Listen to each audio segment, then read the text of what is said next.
Hello students, हमारी चर्चा चल रही थी तथ्य संकलन की एक प्रमुख प्रविधि प्रश्नावली पर।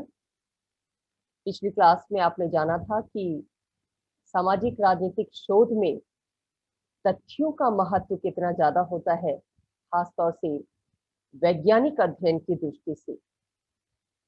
और जब बात तथ्यों के संकलन की आती है तो ये तथ्य कैसे संकलित किए जाएं, कैसे इकट्ठा किए जाएं, सूचनाएं कैसे संकलित की जाएं, ये एक बड़ी समस्या बन जाती है।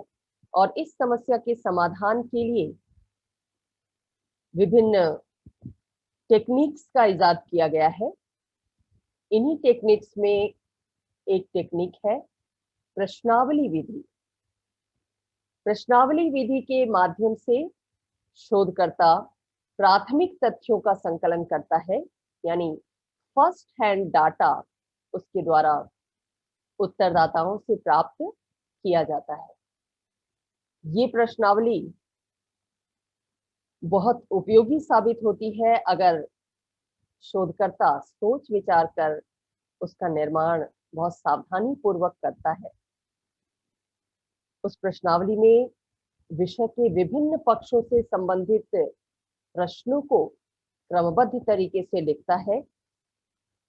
प्रश्नों का रूप स्पष्ट रखता है, भाषा सहज रखता है, सरल रखता है, ताकि उत्तरदाता आसानी से उसे समझकर उसका उत्तर दे सकें।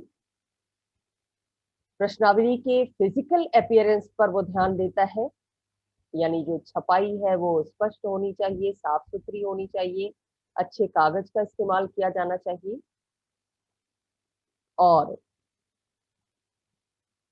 प्रश्नावली में कभी भी ऐसे प्रश्न सम्मिलित नहीं किए जाने चाहिए जो उत्तरदाताओं की भावनाओं को ठेस पहुंचाते।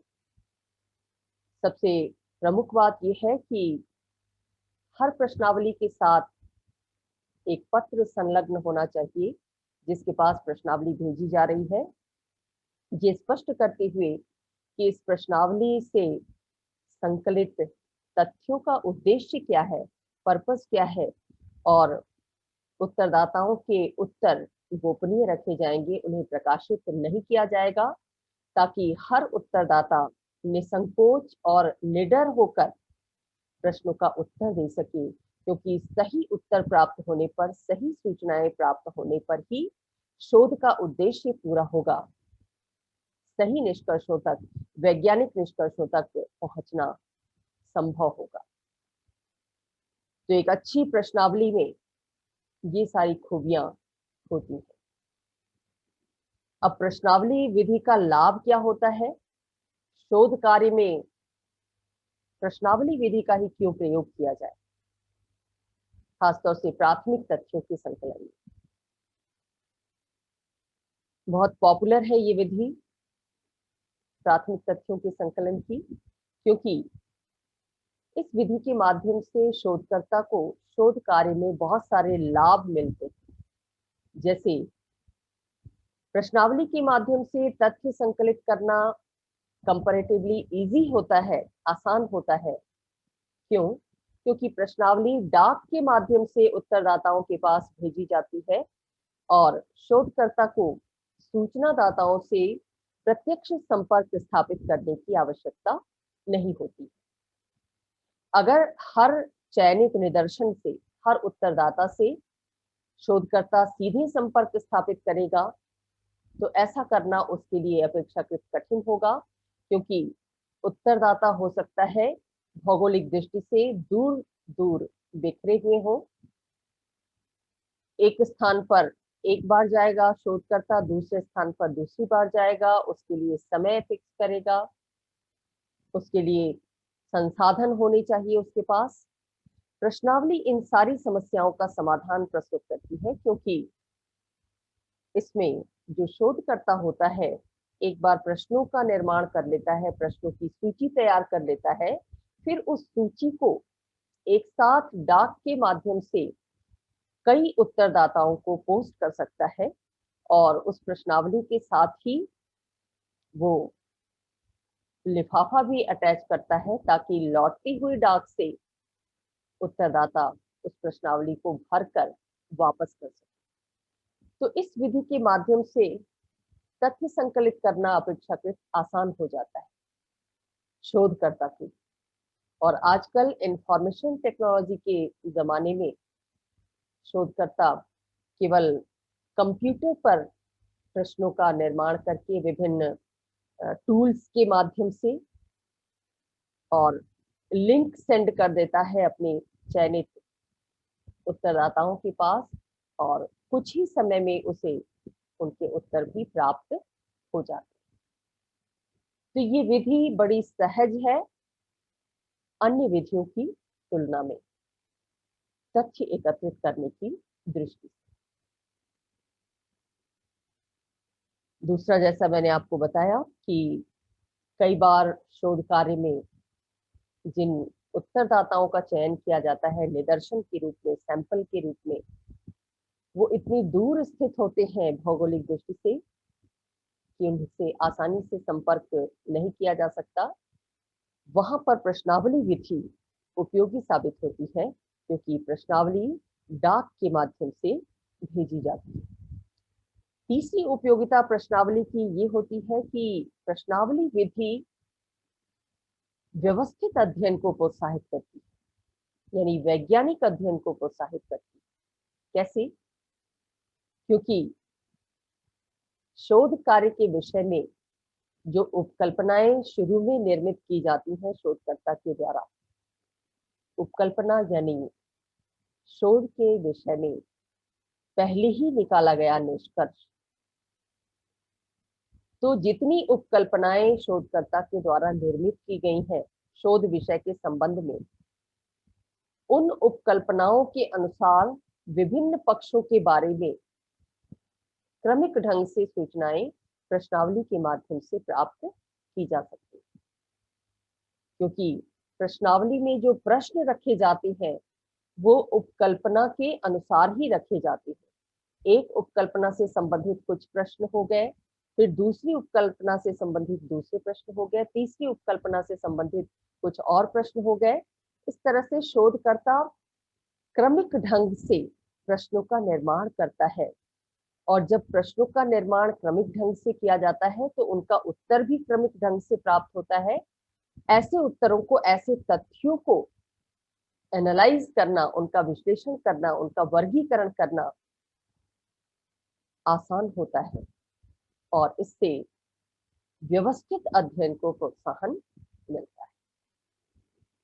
शोधकर्ता किसी तरह के भटकाव से बच जाता है, सिस्टमेटिक अध्ययन उसका हो पाता है।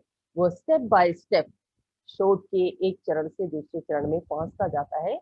इस कार्य में प्रश्नावली विधि उसके लिए बहुत ज्यादा सहायक साबित होती है। इसके साथ साथ प्रश्नावली के माध्यम से वस्तुपरक अध्ययन संभव हो पाता है, ऑब्जेक्टिव अध्ययन संभव हो पाता है। आप जानते हैं कि सामाजिक राजनीतिक शोध कार्य की एक बहुत बड़ी सीमा ये है कि इसमें पूर्वाग्रह और पक्षपात समाहित होने की संभावना रहती है। किसका पूर्वाग्रह? शोधकर्ता का पूर्वाग्रह।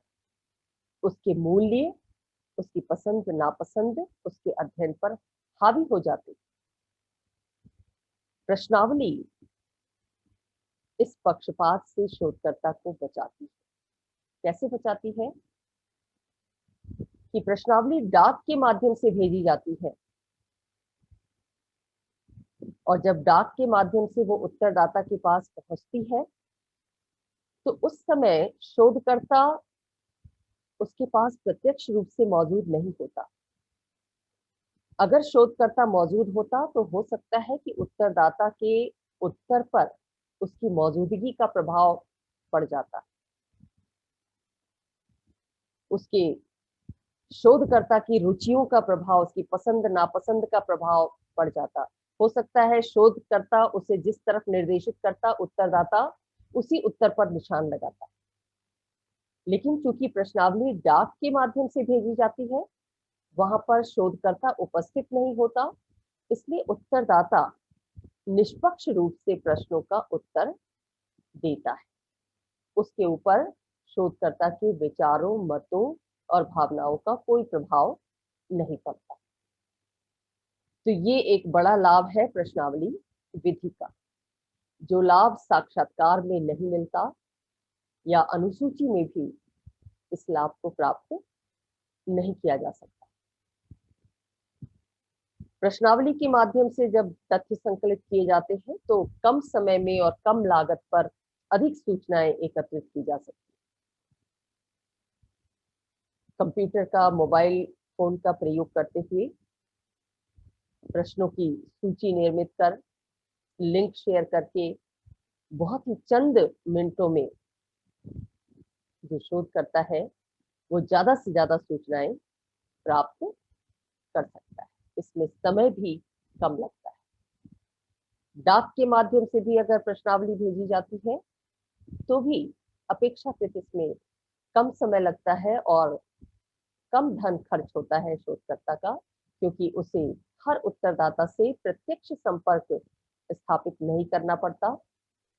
यातायात और संचार में उसका जो व्यय होता वो व्यय बच जाता है। तो किफायती है ये विधि प्राथमिक तथ्यों के संकलन के लिए। तो प्रश्नावली विधि की इस उपयोगिता, इस लाभ को ध्यान में रखते हुए ही आजकल ज्यादातर सामाजिक राजनीतिक अनुसंधान कार्य में प्रश्नावली विधि का प्रयोग किया जाता है। अब ये जानना है कि प्रश्नावली कितनी तरह की होती है, प्रश्नावली के प्रकार क्या होते हैं, टाइप्स क्या होते हैं। अध्ययन विषय की प्रकृति जैसी होती है या प्रश्नों का प्रकार जिस तरह का होता है या उत्तर देने वालों की जो विशेषताएं होती है, इन सब लिहाज से प्रश्नावली अलग अलग तरह की हो सकती है। विद्वानों ने उसको अलग अलग तरीके से कैटेगराइज किया है, वर्गीकृत किया है। जैसे लुंडबर्ग ने दो तरह की प्रश्नावलियां बताई हैं, एक तथ्य संबंधी प्रश्नावली और दूसरी मत संबंधी प्रश्नावली। जिस प्रश्नावली का उद्देश्य तथ्यों को जानना हो, वास्तविकता को जानना हो, सामाजिक यथार्थ को जानना हो, सामाजिक यथार्थ की जानकारी इकट्ठा करने के उद्देश्य से जो प्रश्नावली निर्मित की जाती है वो तथ्य संबंधी प्रश्नावली कहलाती है। अब कोई शोध कार्य ऐसा हो सकता है जिसमें उत्तरदाताओं का मत जानना हो उस विषय के बारे में, तो उत्तरदाताओं के मत जानने के लिए, उनके विचार जानने के लिए जो प्रश्नों की सूची तैयार की जाती है वो मत संबंधी प्रश्नावली कहलाती है। इसी तरह से पीवी यंग ने भी संरचित और असंरचित प्रश्नावली के प्रकार बताए हैं, और कार्लिंगर ने प्रश्नावली दो तरह की बताई है, बंद प्रश्नों वाली प्रश्नावली और खुली प्रश्नावली या निश्चित विकल्पों वाले प्रश्नों की प्रश्नावली। इन सब विद्वानों के विचारों को देखते हुए सामान्य रूप से प्रश्नावली के जो टाइप्स उभर कर सामने आते हैं, जो प्रकार दिखाई देते हैं, उनमें से एक प्रकार है संरचित प्रश्नावली का, स्ट्रक्चर्ड क्वेश्चन आए। संरचित यानी जिसकी रचना अच्छी तरह की गई हो, उत्कृष्ट ढंग से की गई हो, ऐसी प्रश्नावली संरचित प्रश्नावली कहलाती है। और ये प्रश्नावली शोधकर्ता के द्वारा अध्ययन कार्य शुरू करने से पहले ही सोच विचार कर बनाई जाती है। जब हाइपोथेसिस निर्मित कर लेता है शोधकर्ता, निदर्शन का चयन कर लेता है, तथ्य संकलन की बारी आती है। तथ्य संकलन के लिए, प्राथमिक तथ्यों के संकलन के लिए वो प्रश्नावली को चुनता है। तो प्रश्नावली में किन प्रश्नों को रखा जाए, विषय से संबंधित किन पक्षों को कब और कैसे सम्मिलित किया जाए, किन प्रश्नों को पहले रखा जाए, किन प्रश्नों को बाद में रखा जाए, कौन से प्रश्न पहले इस रूप में रखे जाएं जिससे उत्तरदाताओं की रुचि क्वेश्चनर भरने में जागृत हो सके। इन सारी बातों पर अच्छी तरह से सोच विचार करने के बाद जब शोधकर्ता के द्वारा शुरू में ही प्रश्नावली का निर्माण किया जाता है तो ऐसी प्रश्नावली संरचित प्रश्नावली कहलाती है। और सामान्य रूप में इस तरह की प्रश्नावली में एक बार बन जाने के बाद में कोई परिवर्तन नहीं किया जा सकता। बहुत स्वाभाविक है कि जिस प्रश्नावली का निर्माण सोच विचार कर किया जाएगा उसमें जो प्रश्न होंगे वो क्रमबद्ध होंगे, क्रमिक ढंग से होंगे। एक पक्ष से संबंधित सारे प्रश्नों को एक साथ रखा जाएगा, प्रश्न स्पष्ट होंगे ताकि उत्तरदाता के लिए उन्हें समझना आसान हो। प्रश्नों की भाषा सहज और सरल रखी जाएगी। स्ट्रक्चर्ड क्वेश्चनर की ये खासियत होती है। खासतौर से ऐसी प्रश्नावली तब बनाई जाती है जब जो उत्तरदाता है, जो निदर्शन है, जो सैंपल है, लोग वो भौगोलिक दृष्टि से विशाल क्षेत्रों में फैले हुए हों, बिखरे हुए हों, उनसे सूचना प्राप्त करने के लिए सोच विचार कर स्ट्रक्चर्ड प्रश्नावली का निर्माण किया जाता है ताकि एक बार प्रश्नावली जाने के बाद वो भरकर ही वापस आए।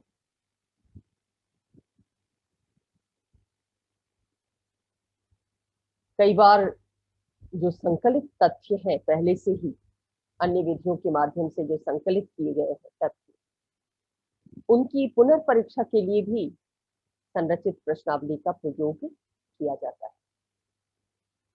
इसकी जस्ट अपोजिट होती है असंरचित प्रश्नावली, अनस्ट्रक्चर्ड क्वेश्चनर। हालांकि कोई भी प्रश्नावली पूरी तरह अनस्ट्रक्चर्ड नहीं होती है। कुछ न कुछ प्रश्न पहले से निश्चित किए जाते हैं शोधकर्ता के द्वारा क्षेत्रीय अध्ययन से पहले, अध्ययन क्षेत्र में तथ्यों को संकलित करने से पहले। लेकिन यहाँ पर कैटेगराइज किया गया असंरचित प्रश्नावली के रूप में ये देखते हुए कि कई बार शोधकर्ता जब अध्ययन क्षेत्र में जाता है, प्रत्यक्ष रूप से उत्तरदाताओं से संपर्क स्थापित करता है, तो वहां पर कई बार उनसे बातचीत करते हुए उसके मन मस्तिष्क में अचानक से जो प्रश्न उभरते हैं उन प्रश्नों को वो लिख लेता है और उत्तरदाताओं के पास उत्तर के लिए भेजता है। खासतौर से ऐसी प्रश्नावली साक्षात्कार निर्देशिका के समान होती है। जैसे शोधकर्ता किसी का साक्षात्कार लेने जाए और साक्षात्कार के दौरान कैसे और कौन से प्रश्न पूछे जाएं, एक अस्पष्ट सा खाका उसके मन में प्रश्नों का होता है। कुछ प्रश्न तत्काल साक्षात्कार लेते लेते उसके मन में उभरते हैं और इन प्रश्नों की सहायता से शोधकर्ता विषय से संबंधित सूचनाओं को, तथ्यों को प्राप्त करने का प्रयत्न करता है। लेकिन अनस्ट्रक्चर्ड क्वेश्चनर तभी लाभदायक सिद्ध होती है जब अध्ययन का क्षेत्र सीमित होता है, क्योंकि सीमित अध्ययन क्षेत्र में ही हर उत्तरदाता से संपर्क स्थापित करना, उसका इंटरव्यू लेना संभव होता है और इंटरव्यू के दौरान अनस्ट्रक्चर्ड क्वेश्चनर निर्मित करना संभव हो पाता है। क्योंकि साक्षात्कार एक अलग प्रविधि है, अलग टेक्निक है तथ्यों के संकलन की, इसलिए कई विद्वान असंरचित प्रश्नावली को प्रश्नावली मानते ही नहीं, वो तो साक्षात्कार का ही एक अंग मानते। इससे फिर भी ब्रॉडली इसको क्वेश्चनर के टाइप के रूप में कैटेगराइज किया गया है। प्रश्नावली का तीसरा रूप बंद प्रश्नावली के रूप में देखने को मिलता है। बंद प्रश्नावली का मतलब ये होता है कि इस तरह की प्रश्नावली में जो प्रश्न निर्मित किए जाते हैं, उन प्रश्नों के साथ उत्तर के विकल्प दे दिए जाते हैं, ए बी सी डी। उन्हीं विकल्पों में से उत्तरदाता को अपना उत्तर चुनना होता है। यहाँ पर उसे वो छूट नहीं रहती, वो स्वतंत्रता नहीं रहती कि वो अपने विचार से, अपने मन से उस प्रश्न का कोई उत्तर दे सके। सामाजिक राजनीतिक अनुसंधान में कोई भी विषय ऐसा नहीं होता जिसके पक्ष को या जिसके उत्तर को कुछ ही विकल्पों तक सीमित किया जा सके। बहुत सारे विषय ऐसे होते हैं जिन पर नाना तरीकों से विचार किया जा सकता है और सभी पक्ष उपयोगी होते हैं, लेकिन जब क्लोज्ड क्वेश्चनर बनाई जाती है तो उसमें उत्तरदाता के पास ये विकल्प नहीं होता कि वो अपनी इच्छा अनुसार कोई उत्तर दे सके, बल्कि उस प्रश्न के साथ शोधकर्ता ने जो विकल्प दिए हैं, हो सकता है उन विकल्पों के अलावा भी कोई और उत्तर हो सकता है, लेकिन उत्तरदाता को दिए गए विकल्पों में से ही चयन करना होता है। इसलिए इसको क्लोज्ड क्वेश्चनर कहते हैं। इस तरह के क्वेश्चनर का लाभ ये होता है कि जो प्रश्न दिए जाते हैं, विकल्पों में आबद्ध होने से उनका वर्गीकरण और उनका टेबुलेशन करना आसान होता है। और जब क्लासिफिकेशन और टेबुलेशन आसान होगा तो निश्चित निष्कर्ष पर पहुंचना भी आसान होता है शोधकर्ता के लिए। जैसे इस तरह के प्रश्नावली में प्रश्न किस तरह के रखे जाएंगे, इसका एक उदाहरण है। मान लीजिए प्रश्न पूछा गया किसी उत्तरदाता से कि पिछले आम चुनाव में आपने अपना अमूल्य मत किस राजनीतिक दल को दिया था। विकल्प रखे गए यहाँ पर भारतीय जनता पार्टी, भारतीय राष्ट्रीय कांग्रेस, कांग्रेस नेशनलिस्ट पार्टी और नोटा। अब उत्तरदाता को इन्हीं विकल्पों में से किसी एक विकल्प पर निशान लगाना है, अपने उत्तर के रूप में चुनना है। वो यहाँ पर बंध जाता है। ये क्वेश्चन क्लोज्ड क्वेश्चन कहलाता है। ये सीमित है इन 4 विकल्पों तक, इसलिए इसको बंद प्रश्नावली कहते हैं, बंद प्रश्नों वाली प्रश्नावली। इसकी अपोजिट होती है खुली प्रश्नावली, ओपन क्वेश्चनर। इस तरह के क्वेश्चनर में जो क्वेश्चन पूछे जाते हैं उसके सामने विकल्प नहीं दिए जाते, बल्कि खुला छोड़ दिया जाता है उन्हें, और उत्तरदाता से उम्मीद की जाती है कि वो अपनी इच्छा अनुसार कोई भी उत्तर दे सके। प्रश्न पूछने के बाद कुछ खाली स्थान छोड़ दिया जाता है और उसी खाली स्थान पर उत्तरदाता अपना उत्तर लिखता है। ऐसी प्रश्नावली का निर्माण तब किया जाता है जब किसी विषय के बारे में, किसी घटना के बारे में विस्तृत और गुणात्मक अध्ययन करना, उस विषय की विशेषताओं को स्पष्ट करना हो, उस घटना की विशेषताओं को स्पष्ट करना हो। तो ऐसी स्थिति में ओपन एंडेड क्वेश्चन रखे जाते हैं प्रश्नावली के अंतर्गत। जैसे उदाहरण के तौर पर आप देख सकते हैं कि इस तरह का प्रश्न ओपन एंडेड प्रश्न होगा कि भारत में राजनीतिक सामाजिक जीवन में व्याप्त भ्रष्टाचार के लिए आप किसे उत्तरदायी समझते हैं। अब हर उत्तरदाता अपने ज्ञान, अनुभव और समझ के अनुसार इसका उत्तर अलग अलग ढंग से देगा। किसी के उत्तर से कोई तथ्य निकलकर सामने आएगा, किसी दूसरे उत्तरदाता के उत्तर से कोई और तथ्य निकलकर सामने आएगा, और ये सभी तथ्य शोधकर्ता के लिए उपयोगी सिद्ध होंगे। तो इस तरह खुली प्रश्नावली का निर्माण किया जाता है। एक प्रश्नावली तथ्य संबंधी प्रश्नावली भी होती है। आपने जैसा ऊपर देखा कि जिस प्रश्नावली का उद्देश्य अनुसंधान विषय से संबंधित तथ्यों को संकलित करना होता है, वो तथ्य संबंधी प्रश्नावली कहलाती है। ये तथ्य संख्यात्मक भी हो सकते हैं और गुणात्मक भी हो सकती है। मत संबंधी प्रश्नावली, यानी ऐसी प्रश्नावली के माध्यम से उत्तरदाताओं के मतों या अभिवृत्तियों को जाना जाता है। इसे जानने के लिए इस तरह की प्रश्नावली का निर्माण किया जाता है। चित्रमय प्रश्नावली भी, पिक्चर्ड क्वेश्चनायर भी क्वेश्चनायर का एक रूप है। आमतौर पर प्रश्नावली विधि का प्रयोग शिक्षित लोगों से सूचनाएं संकलित करने के लिए किया जाता है, क्योंकि व्यक्ति जब पढ़ा लिखा होगा तभी प्रश्न पढ़ सकेगा, उन्हें समझ सकेगा और उसका उत्तर दे सकेगा। लेकिन कई बार ऐसा होता है कि विषय ऐसा है जिसके बारे में सूचनाएं एकत्रित करने के लिए शिक्षित लोगों से ही उत्तर नहीं प्राप्त करना है, अशिक्षित उत्तरदाताओं से भी उत्तर लिया जाना अपेक्षित है। या कई बार ऐसा होता है कि विषय इतना कठिन होता है कि उस विषय से संबंधित प्रश्नों को समझना आसान नहीं होता है। ऐसी स्थिति में चित्रों के माध्यम से उन प्रश्नों को सहज और सरल बनाया जाता है, यानी हर प्रश्न के साथ चित्र संलग्न कर दिए जाते हैं और उन चित्रों को देखकर उत्तरदाता समझ जाता है कि क्या प्रश्न पूछा जा रहा है और उसका आंसर उसे कैसे करना है।